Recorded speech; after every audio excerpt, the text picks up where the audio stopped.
I just remembered the intensity of, I've got to fix this. I've got to fix him. This can't be happening. I've got to fix Ammon. My body broke him, so I need to fix him. Hey, you're listening to The Rare Life.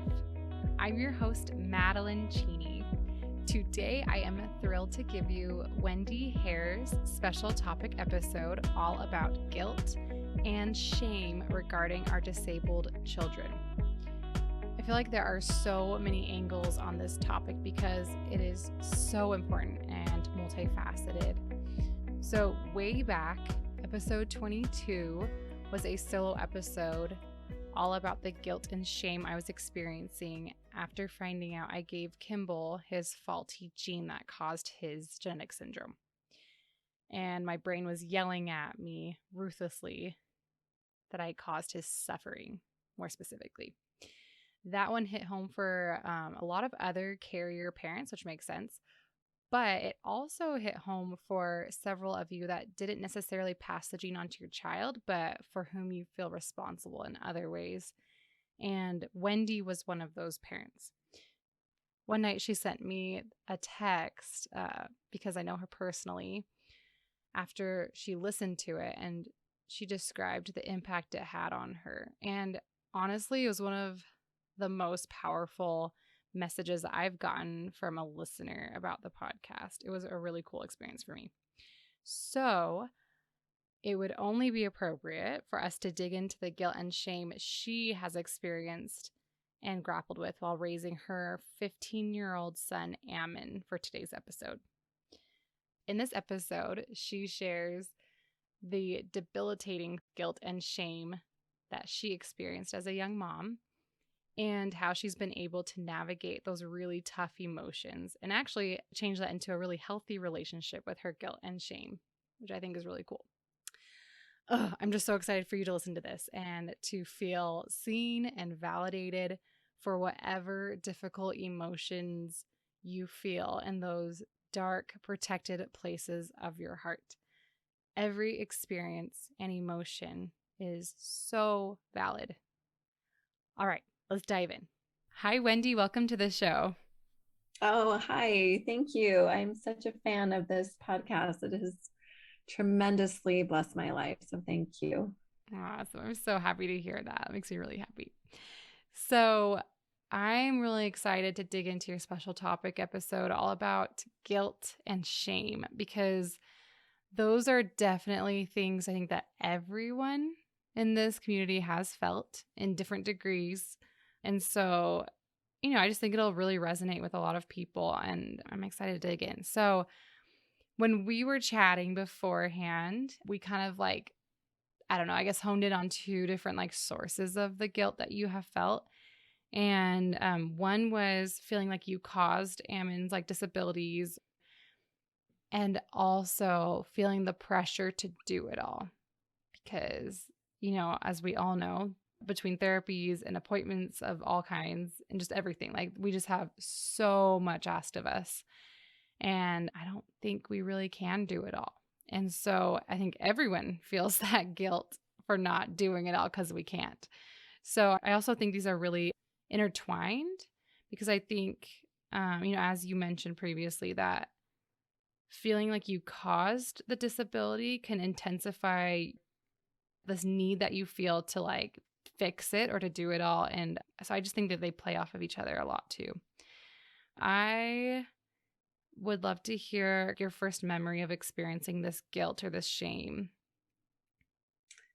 Yes, I just remember especially his first year when I noticed that he wasn't developing like typical babies do. And I just had this flood of, during the day especially, I would just think about my pregnancy where I may have messed up. I painted a room, or I wore myself out, or there was just so many things that I was trying to it was like I was trying to figure out how this could have gone wrong. How could I have let this happen? Or just trying to figure out where I misstepped and blaming myself for anything that I even thought of, a memory that would come up. We moved during my pregnancy and we were remodeling a home. And why did we do that? I mean, it was just Yeah. so many things. It was like a burning guilt. I mean, it was so intense. That's the only way I can describe it. Wow. Like a intense burning guilt because, just waking up to him every day and then seeing every single day just the lack of progression and the startling realizations of what we were facing and becoming more and more apparent every day. And so it just kept intensifying. Mm. As he wasn't progressing, my guilt was progressing, if that makes sense. Yeah. Yeah, if you're like So, owning everything, if you're owning all the things that are happening, then like that totally makes sense that that guilt is going to be accompanying every new diagnosis or new discovery. Like, oh, and I caused this, and oh, and I caused this. exactly. And then with guilt, it's it's inferred we've done something wrong Yeah. and that there's restitution that needs to be made to make up for what we did wrong. And so I just remember just, of course, wanting to help my child and of course wanting to find answers, but also the intensity of I've got to fix this. I've got to fix him.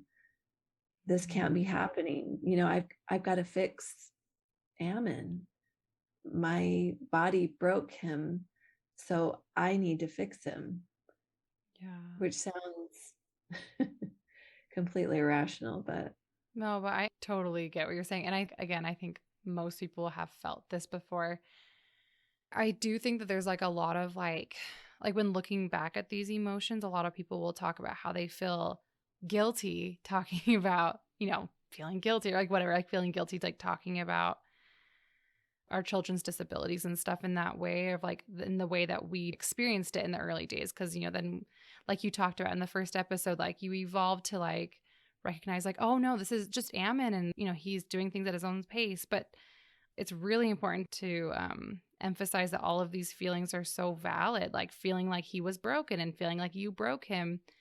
Just because you've evolved from that now doesn't make how you felt then invalid or bad or make you a bad mom or, any of that. So, yeah, I agree. I mean, I look at it like that is such a huge part of our story. yeah.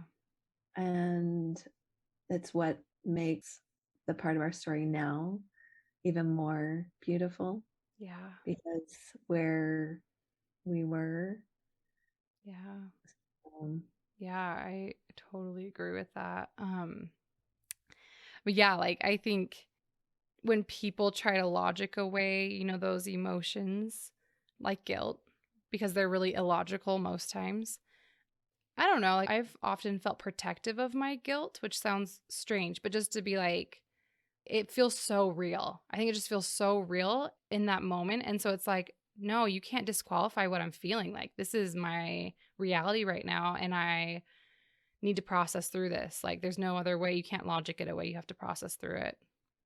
I absolutely agree. I think about myself during those years and just think how many people of my loved ones would say, oh, this is God's plan and he, was meant to be like this and just trying to make me feel better. And I had to work through that on my own. Mm-hmm. That was something that I needed to work through and process on my own in my own time. And you can't just pat someone on the back and try and talk them out of feelings and experiences. It's not helpful. Yeah. And in fact, I think it's a little unhelpful because, like, kind of like the beginning episode, also, like with the doctors that didn't really listen to you or the family members or friends that were, trying to give you reassurance. It's like, well, you're like, I want this to be validated. Like, I don't want you to write it off. Like, I want you to listen to me because this is a big deal. So, I don't know. I think being reassured, and it always comes from a good place, right? Like people reassure us because they don't like seeing us feeling this terrible feeling of guilt. But like, I don't know. I think validation is always a good, safe way to go. I agree. And I don't know what your experience is, and I'm just speaking to my own experience, but mothering Ammon, he is the most authentic, honest human being that's ever come into my life. The way he lives is there's no pretense. I mean, he just has a way of all the peripheral fluffies, falling away because there's no manipulation or agenda. He is just Ammon. And I'm just here. And I just, love intensely and love honestly. And so, experiencing someone like that and mothering him in an emotional side of that has helped me to see that it doesn't do any good not to be completely honest with your emotions. And it's okay and it's good and courageous to be honest with your feelings and take the time that you need, and to be okay with saying, I feel this, and it's going to take me some time to move through it, and I'm okay with that. Yeah. Oh yeah. I've been trying to learn that recently. It's hard because like, those emotions are like the worst, like they're not pleasant. I'm stating the obvious. They're not pleasant and they're not fun to feel. So like I think it's very natural to try to like shy away from it or to shove it under the rug or to power through, but like that's not a healthy way, and it doesn't really work either. Yeah, and I think about, and I don't want to say that I lived so many years with, sadness and grief, but when you don't have the option of shoving things under the rug and pretending they're not there, you need to wake up and face in an honest way your circumstances and your situation. And there are elements that we're going to make the best of this, and there is joy to be found and happiness, but acknowledging that this is the honest truth of my circumstance and what I'm feeling, then there's information in that. There's information of how to make shifts and changes, and there's guidance in that. I can probably give some examples of that. Yeah, I would love examples of that. That's really profound. When Ammon was about 5 years old, when I started having seizures, and there was so much going on. You have those times in your family where you just feel like, can everything just happen at all at the same time? And I had a child who needed extra help at school, and then Ammon was having seizures, and then I had these sweet little 1-year-old twins who, were very, very busy. And then my oldest daughter was 16 at the time, and she started having just intense mental health issues. And so, I mean, it kind of came to a head, and just this big realization, like, things are not working the way they're going right now, and we need to change. And I did have a tremendous amount of guilt of, a lot of my energy was going towards Ammon still and what was going on with him. And just that realization and the information that was given in the guilt was that we need to make a shift and a change, and that my daughter needed help. So I think that with guilt, those feelings come up, and then there's information given in that, and then we have decisions to make, to change and to shift and to create circumstances that are more in line with our situation, that are true to our situation. So in that moment you felt guilt because you weren't able to do it all, right? Like you realized like, man, everyone else needs me too, and I can't do it all. And so you reevaluated the division of your attention or what you were taking on to yourself. Is that right? Yeah. And just the realization that Ammon was going to progress at his own rate. And yes, we were still going to do therapy, But I could do therapy with him during school. I could change times that he was doing therapy, not after school when I was needed to be with my other children. And I needed to have deeper connections with my other children. And, as hard as that was, I've had to go back and apologize to Natalie for, not being as present as I needed to be during that time for her. That time helped me as a mother shift to be very present for my other teenagers and for my teenagers, even to this day. That is a very important thing for me to know that, yes, Ammon needs me, but my children need their mom to be present and emotionally present for them. So, Wow. Yeah, that's really cool. I haven't really thought of the way that this kind of guilt can like teach you and improve your situation if you choose to like really inspect it and act on it. I think that's really profound that you're able to do that. well, I think that that's the beauty of experience too, as we learn and grow. And, we are, I think we don't take into account that we're so like, well, I should just speak for me. I became so hyper focused on Ammon's development and his milestones and his, triumphs and all these things. And I also need to take into account that I'm developing too. I'm developing skills, and these experiences are aiding my own development. And hopefully I'll take those experiences and the emotions that come up, that are signals of, hey, you need to course correct.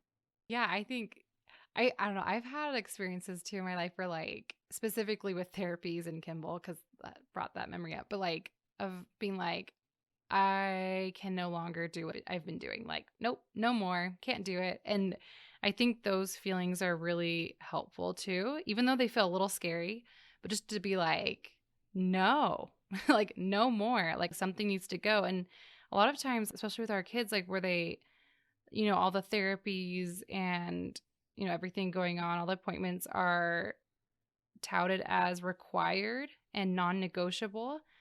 But like the required and non-negotiable sometimes need to be adapted and negotiated. Like you just simply cannot do everything that professionals tell you they need. And so I think using that I don't know, mama gut or parental instinct to make those changes, like switching his therapy to be during school instead of after school, things like that, I think are really, really empowering and can improve our quality of life and, the rest of the families and the child with a disability. Like, everyone can benefit from kind of scaling back and listening to those feelings. Yes. And I think you made a really good point in just trusting your, speaking for myself, just trusting my internal voice and having the confidence in my decision making skills. That to me helps with the guilt. Because, when you think about the things that you feel really confident about, do you have guilt about that? Right. You're just like, no, we're doing this and I know this is the right decision, and it doesn't creep up as much. And so having that confidence in your decision making just has helped me so much. But yeah, I just have one experience with that to illustrate that a little bit. When Ammon was in kindergarten, his kindergarten teacher said, I really believe that Ammon should be in this autism special class at this school that was a little bit farther away from us. And so I said, okay. And the more I thought about it after we had our conversation, the more it just wasn't settling with me. And I just knew it wasn't the right thing. And my children had started a new charter school a few years prior to this. And I just felt like he needed to go to this school with my other children. And so I went to the school and went to the principal, and we had a really great conversation, made a plan. And as soon as we made a plan for Ammon to go to school there, I knew that that was the right decision. I knew that that was the right place for him. And it was the right decision. And he started there in first grade, And he had a full-time aide from the time he started till he graduated in 6th grade. And it was one of the most amazing experiences having Ammon at this school. They at the school had created this culture of belonging and inclusion that I still have never seen. I Wow. mean, it was the best place for Ammon to thrive and to grow and progress. I mean, by the time he was in 5th grade, as much as he could be in class, they wanted him in class. He needed, a lot of one-on-one instruction, but the class loved him, and he he would sit there and be a part of things. And 6th grade, he had this friend who, her name was Bailey, and she just watched out for him and followed him all around. I always told all the girls, I'm like, Ammon's the best listener because he won't interrupt you. It That's was true. awesome. They would follow him around. This little girl, Bailey, she told him all about life all the time and just watched out for him. And this turned out to be one of the best experiences, not just for Ammon, but for our whole family to be brought in like that. And so just trusting in our decisions when we feel something's right. And, guilt can raise its head and we can say, we've talked about this. I know I'm doing the right thing. Yeah. Well, you were saying that, I was thinking about how like guilt is such a passive feeling. Like, at least for me, like when I feel those like, oh, you're not doing enough, or, you caused this, or, whatever. It's usually when I'm like sitting and kind of stewing. But if like, I'm going to rhyme, but if I get up and I'm doing and like being proactive, like the way you were able to make that decision of like, no, he needs to go to this charter school and to move forward with your gut instinct or your inner voice, I'm sure is a good like antidote to tendencies towards guilt, because you're actively, doing what you feel is best for him, and the evidence of that it's best for him, like watching the outcome of that decision you made on his behalf, like to be like, wow, like that was a good call. And I think experiences like that are going to keep happening. And there may be some mistakes too in there also, but like to continually be like, wow, I acted on my gut and that worked out really well. And wow, I advocated in this way and that worked out really well. And like each time that happens, I just imagine like us as parents like becoming more and more and more empowered in that role, and less questioning ourselves with like that guilt or the shame. And I think that's, I don't know, I just think that's really cool. Yeah, as long as we'll feel emotion, I think guilt will try and get in there. And, it does serve a purpose. It can serve a purpose. It can be productive. I think life experience can get us to a place where we can see it for what it is, where when it bubbles up and we're feeling guilt, I think at this point in my life, I think, well, why am I feeling guilty about this? What's the truth of that? Is that because I need to course correct, or is there something I need to change? It can be useful to, move to more productive places. But, the thought of not doing enough and not being enough, I think that just goes hand in hand with being a mom, being a mother, and trying to do the best that we can. But like summers are really, really tricky because we don't have respite care. In Utah, you have to be on a waiting list for respite care.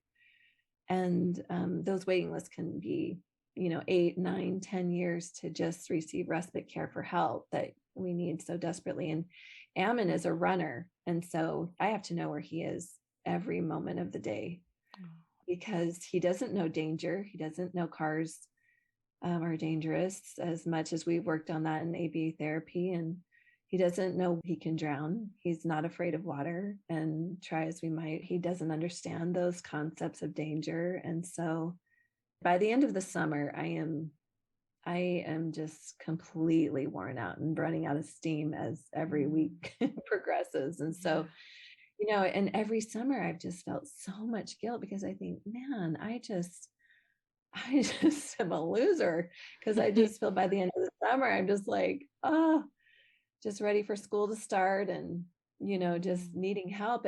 But if I were to take that, why do I feel this way? Why do I feel so guilty about not being enough to do all the things I'm supposed to be doing? And I think the truth of it is that I can't afford a nanny and I don't have respite care and I don't have the supports in place. And so, that's kind of the truth of it. And so using that information to then say, well, okay, what can I then put in place for next summer? But when we kind of are able to dissect it a little bit more, which isn't always the reality in the moment, but I think that can be helpful.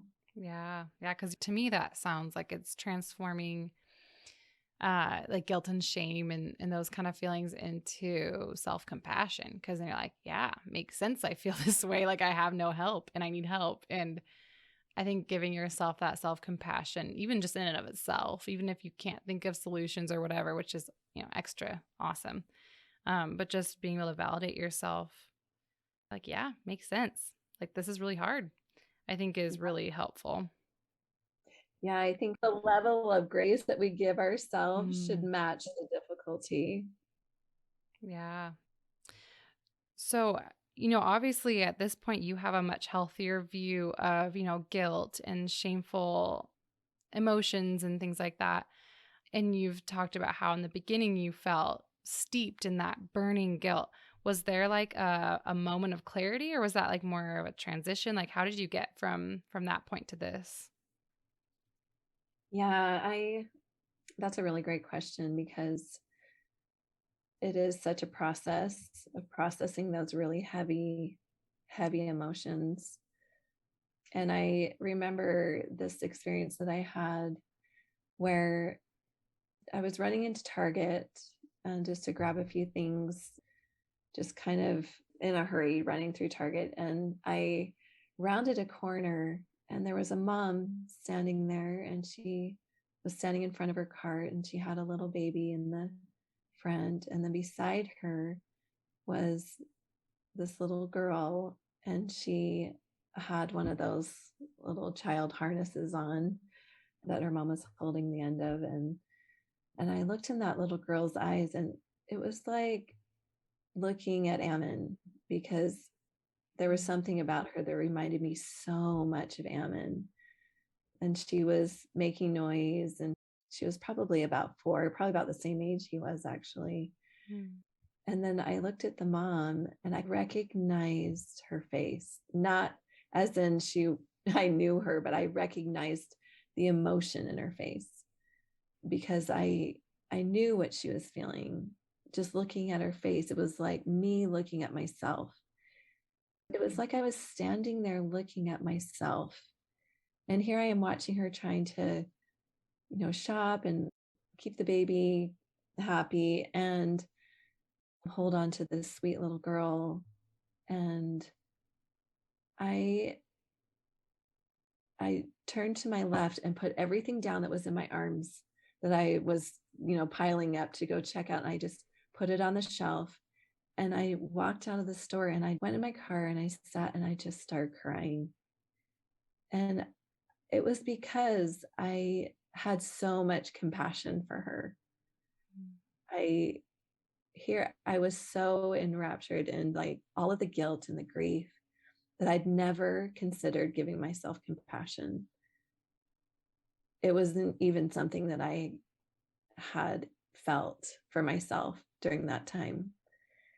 Seeing her and seeing all that she was doing and the gravity of her, her circumstances. And it was like looking at myself and that compassion helped replace that guilt and that grief, which seems like such a small thing, but it actually helped me move and be unstuck from the guilt.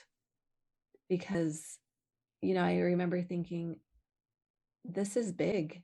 This is a lot. This is heavy. And I'm doing it and we're doing it. And every day we're facing it. And every day we're, we're we show up and do it. And so it's interesting how we have to process through and then allow that time to process so that we can move to a better place and give that self-compassion. Yeah. Yeah. I love that story so much.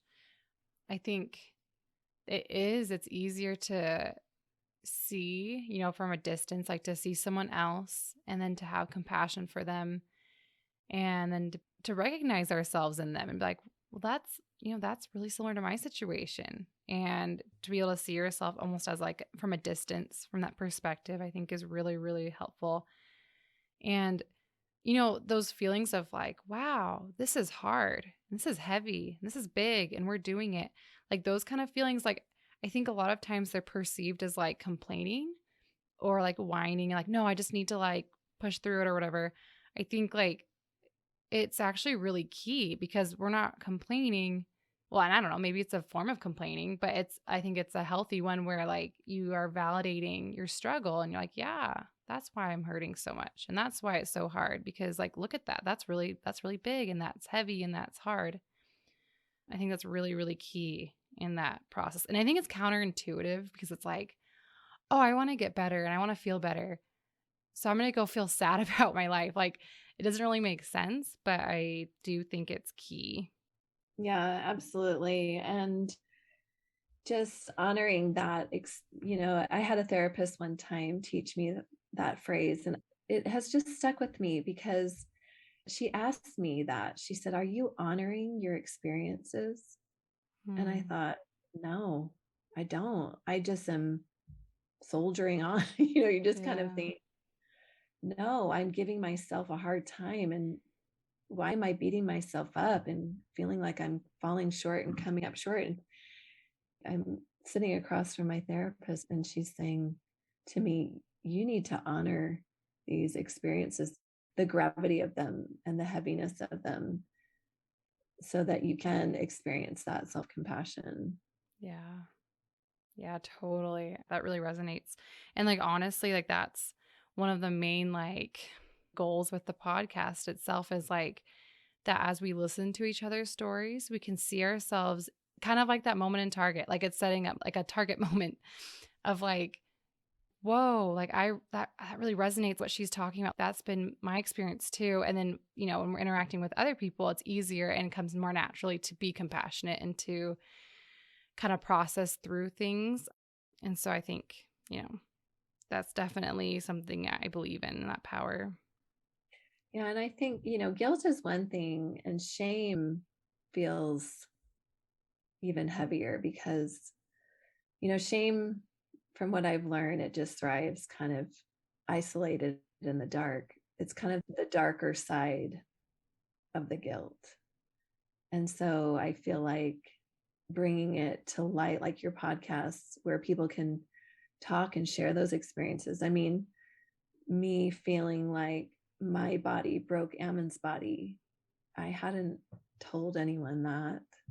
And then to hear someone else say that, it kind of washes that shame away. Having those connections and listening to people's stories and being vulnerable enough to say those things is what helps bring us out of it. Yeah. Yeah. Like it's not as scary anymore. Yeah. Totally.